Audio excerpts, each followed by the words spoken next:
तो चलिए आज हम लोग टेंस की कड़ी को आगे बढ़ाते हुए और आज हम लोग पहुंचते हैं उस चौथे ट्रिक्स की ओर। कल हम लोगों ने तीसरे ट्रिक्स तक की बात किया था। तीसरे ट्रिक्स में जो कुछ भी हम लोगों ने पढ़ा वो मैंने बताया था सिंस अगर स्पेसिफिक टाइम की जानकारी दो तो सिंस के बाद हम लोगों को पास्ट इंडेफिनिट का यूज करना है और इसके पहले प्रेजेंट परफेक्ट कंटिन्यूअस का यूज करना है। अगर यही सिंस आपको बिकॉज या किसी रीजन की जानकारी देता है तो इसके पहले आप एनी टेंस का यूज़ कीजिए या इसके पहले भी एनी कोई टेंस का यूज़ कर सकते हैं। अगर यही सिंस या फिर आपको फ्रॉम की यहाँ पे जानकारी मिले और फ्रॉम अगर आपको दिखाई दे और ये आपका पास्ट टू पास्ट यानी पास्ट स्पेशल की जानकारी देता है तो इस फ्रॉम के बाद हमेशा ड्यूरेशन बताने के लिए यहाँ पे रिलेटिव ने बताना है, रिलेट नहीं करना है, ड्यूरेशन बताने के लिए हम लोगों को पास्ट टेंस का यूज़ करना था और इसके पहले भी पास्ट टेंस का यूज़ करना था। यहाँ तक की कहानी को हम लोगों ने पढ़ने का प्रयास किया था। आइए मैं आज आपको चौथे ट्रिक्स की ओर लेकर चलता हूँ और आप इसे ध्यान से समझने का प्रयास करेंगे। तो देखिए मेरा चौथा ट्रिक्स है, आपको मैं बता दूँ ये चौथा ट्रिक्स अगर आपको किसी सेंटेंस में इस तरफ आपको सुपरलेटिव डिग्री दिखाई दे, सुपरलेटिव डिग्री अगर आपको सुपरलेटिव डिग्री दिखाई दे तो आगे जो कुछ भी प्रयोग होगा वो होगा परफेक्ट टेंस का। कौन सा टेंस का यूज होगा? परफेक्ट टेंस का। अब परफेक्ट टेंस का होगा तो आपके मन में कई प्रश्न बन रहे होंगे, सर ये परफेक्ट टेंस प्रेजेंट का होगा या पास्ट का होगा या फ्यूचर का होगा। आपके सामने प्रश्न ये बन रहा होगा तो मैं आपको बता दूं कि अगर ये लिखी गई सुपरलेटिव डिग्री, अगर ये लिखी गई सुपरलेटिव डिग्री प्रेजेंट टेंस का हो, अगर ये लिखी गई सुपरलेटिव डिग्री प्रेजेंट टेंस का हो तो आगे जो परफेक्ट हम लोग देंगे वो प्रेजेंट परफेक्ट में देंगे जानकारी। बातें समझने का प्रयास कीजिएगा। अगर ये लिखी गई सुपरलेटिव डिग्री पास्ट टेंस का हो, अगर लिखी गई सुपरलेटिव डिग्री पास्ट टेंस का हो तो आगे जो कुछ भी जानकारी हम लोग देंगे वो पास्ट परफेक्ट में देंगे। मैं परफेक्ट इसलिए लिख दिया कि दोनों इधर परफेक्ट ही हमेशा यूज होगा। अगर इधर सुपरलेटिव डिग्री प्रेजेंट टेंस में रहेगा तो प्रेजेंट परफेक्ट होगा, अगर सुपरलेटिव डिग्री पास्ट टेंस में रहेगा तो पास्ट परफेक्ट का यूज होगा। बातें समझ में आ रही है? अब सुपरलेटिव डिग्री के बारे में आपको मैं बता दूं, आप सोच रहे हैं सर कैसे मैं पहचानूंगा कि सुपरलेटिव डिग्री में है। तो सुपरलेटिव डिग्री के अंत में आपका मैं पढ़ाया था या तो लगा हुआ रह सकता है EST, लगा हुआ रह सकता है IEST। बातें समझने का काम है, लगा हुआ रह सकता है किसी लिखी के शब्द के पहले मोस्ट, ठीक है, या लगा हुआ रह सकता है लिस्ट। अगर इन तमाम चीज़ लगा हुआ है किसी एडजेक्टिव के पहले तो आप इजीली समझ जाओगे कि वो कौन सा डिग्री में है, सुपरलेटिव डिग्री में। और आपको ये पता है कि सुपरलेटिव डिग्री के पहले द का भी प्रयोग किया जाता है, ठीक है। तो अगर ये ऐसा आपको कहीं दिखाई दे तो आप समझ जाइएगा सुपरलेटिव डिग्री में है और उसे आप पहचानने की कोशिश कीजिएगा कि प्रेजेंट में है या पास्ट में। अगर प्रेजेंट में है तो उसके आगे की जानकारी हम लोग प्रेजेंट परफेक्ट में देंगे, अगर पास्ट में है तो उसके आगे की जानकारी हम लोग पास्ट परफेक्ट में देंगे। देखिए एग्जाम्पल के माध्यम से मैं आपको समझाने का प्रयास करता हूँ, आप इसे ध्यानपूर्वक देखेंगे। जैसे the Gita is the most book, आप समझने का प्रयास कीजिएगा इसे। डेट आई, इसके बाद ब्लैंक्स है, आपको ये बताना है कि इस ब्लैंक्स में क्या आएगा। चलिए मैं आपके सामने 4 चॉइस डालता हूँ। चॉइस नंबर पहला यानी ऑप्शन है रीड, लिख सकते हैं। आपका option number B have read, option number C मैं लिखता हूँ है ना हैड रीड, और ऑप्शन नंबर डी मैं लिखता हूँ विल रीड। आप इसे समझिए और देखने का प्रयास कीजिए according to rules, according to tricks. मैंने ट्रिक्स में आपको बताया सुपरलेटिव डिग्री, देखिए द मोस्ट आपको दिखाई दिया। मैंने अभी आपको बताया था कि आपको देखने को मोस्ट मिल सकता है। द मोस्ट बुक लिखा हुआ है ना, द बेस्ट बुक या मोस्ट बेस्ट भी इसको लिख सकते हैं, द बेस्ट बुक। ये गुड बेटर बेस्ट आपका ये सुपरलेटिव डिग्री है। अब बेस्ट बुक दिखाई दिया तो कहीं ना कहीं ये सुपरलेटिव डिग्री है। अब ये देखने का प्रयास कीजिए कि सुपरलेटिव डिग्री कौन सा टेंस में है। तीज को देखते आप समझ गया कि ये प्रेजेंट में है, कहीं ना कहीं ये कौन सा टेंस में है, प्रेजेंट में है। तो प्रेजेंट में है तो आगे जो भी मिलेगा हमें जानकारी वो प्रेजेंट परफेक्ट की होगी। अब ऑप्शन में आप देखिए प्रेजेंट परफेक्ट कौन है, क्या ये है ये है, ये तो प्रेजेंट परफेक्ट की है नहीं, ये तो पास्ट परफेक्ट की है, ये तो फ्यूचर की बात कर रहा है। तो ये 3 ऑप्शन आपके छट गए, बचे क्या, हैव। यही तो आपका प्रेजेंट परफेक्ट का रूल कहता है, हैज या है प्लस V3। तो कहीं ना कहीं आपका ये सही हो गया ऑप्शन, आपके पास आ जाएगा यहाँ पे have read, I have read. इस तरह से आप इजीली समझ सकते हो। चलिए मैं एक एग्जांपल और देता हूँ। सेकंड एग्जांपल आप समझिएगा, मैं लिख रहा हूँ जैसे Deepti was the tallest girl that I blanks, ठीक है।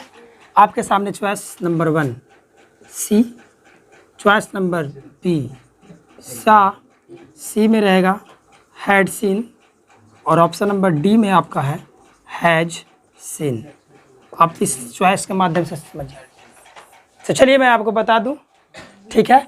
आपका Deepti was the tallest girl, यहाँ टॉलेस्ट देखते ही हमें समझ में आ गया कि ये सुपरलेटिव डिग्री है, और जब सुपरलेटिव डिग्री है तो हमें ये देखना है कि ये प्रेजेंट टेंस में है या पास्ट में। आगे पीछे बढ़ते हैं तो हमें पता चलता है, बाज हमें जानकारी देती है कि ये पास्ट की जानकारी दे रही है, और जब इधर पास्ट है तो जो कुछ भी यहाँ लिखा जाएगा वो पास्ट परफेक्ट में आएगा, पास्ट परफेक्ट में आएगा। मैंने रूल के अकॉर्डिंग ये बताया। अब आपको देख सकते हैं कि पास्ट परफेक्ट का कौन सा ऑप्शन है।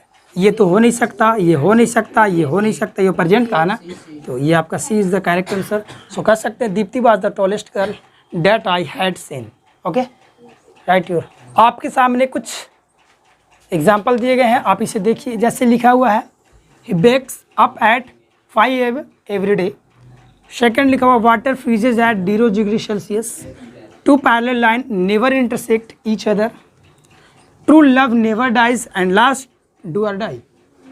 अब आपको ये सेंटेंस मैंने इसलिए दिया है, मैंने जो कुछ भी आपको पढ़ाया है उसका प्रूफ करने के लिए मैं आपको लेकर आया हूँ। इसको समझने का प्रयास कीजिएगा। आखिर इन सारी चीज़ों में देख सकते हैं आप प्रेजेंट इंडेफिनिट का यूज किया गया है, प्रेजेंट इंडेफिनिट का यूज किया गया है, आप देख सकते हैं शब्द में प्रेजेंट इंडेफिनिट। तो आखिर इन लिखे गए शब्दों में प्रेजेंट इंडेफिनिट का यूज क्यों किया जाता है, इस चीज़ को समझते हैं। और इस चीज़ को समझने के लिए हमें ड्रा करना होगा टाइमलाइन।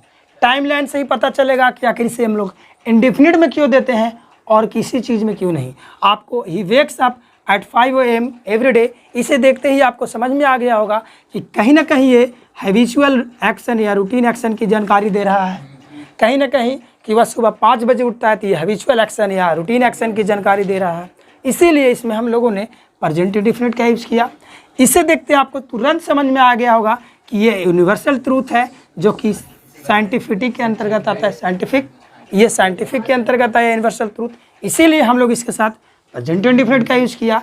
इसे देखते ही आपको समझ में आ गया होगा कि ये मैथमेटिकल यूनिवर्सल ट्रूथ है, मैथमेटिकल यूनिवर्सल ट्रूथ है जिसे हम लोग है ना प्रेजेंट इंडेफिनिट का यूज़ किए।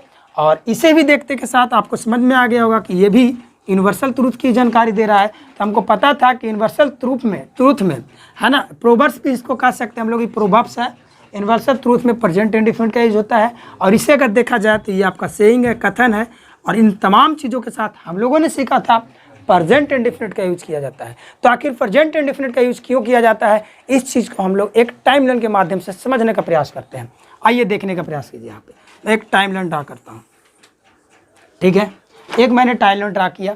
अब समझिए, अब टाइमलाइन जब भी ड्रा हुआ तो रिलेट करने के लिए हमें जानकारी होना चाहिए प्रेजेंट टाइम की। हमें प्रेजेंट टाइम की जानकारी होगी तभी आप टाइमलाइन पे किसी भी एक्शन को बता सकते हैं।